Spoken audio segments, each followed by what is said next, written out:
Hey everybody, it's Antnie here, and welcome back to another Games in the Wild video. Let's start it off with some extremely overpriced consoles at a local thrift store. They are wanting $40 upwards dollars of $100 for some of these systems.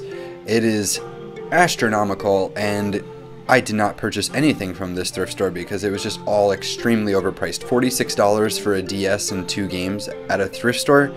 Gosh, man, that is crazy, but I thought you guys would want to see it because there isn't always good finds out there. Sometimes you do get junk stuff like this. Here are some of the games that they had there as well. Very overpriced stuff. They want too much for each game, but I thought I would just share. Next up, we have a couple Guitar Hero bundles. You're going to start seeing these things all over the place for the 360s, the PlayStations, all the systems. They're just, people are dumping them at thrift stores. A bunch of PC games. Here we go. We have some NES games, Super Nintendo games, N64 games. Nothing's really amazing in these. They're all kind of sports games, stuff you'd find at every thrift store garage sale. Nothing super amazing. Some Atari stuff there, Genesis, 2600, and a ton of PlayStation 2 and Xbox titles.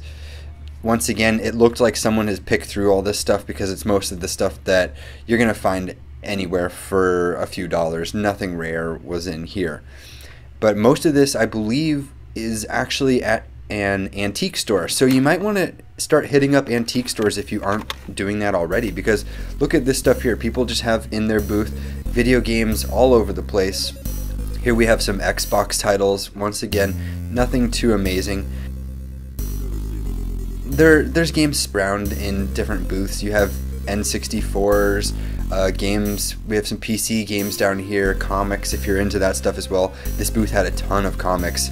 A tower of Atari 2600 games with some Star Wars stuff all over the place. This one was just a mess of games and geeky stuff. It was a really cool one to dig through. I spent about 10-15 minutes digging through here, looking at all sorts of cool stuff, vintage game guides, things like that.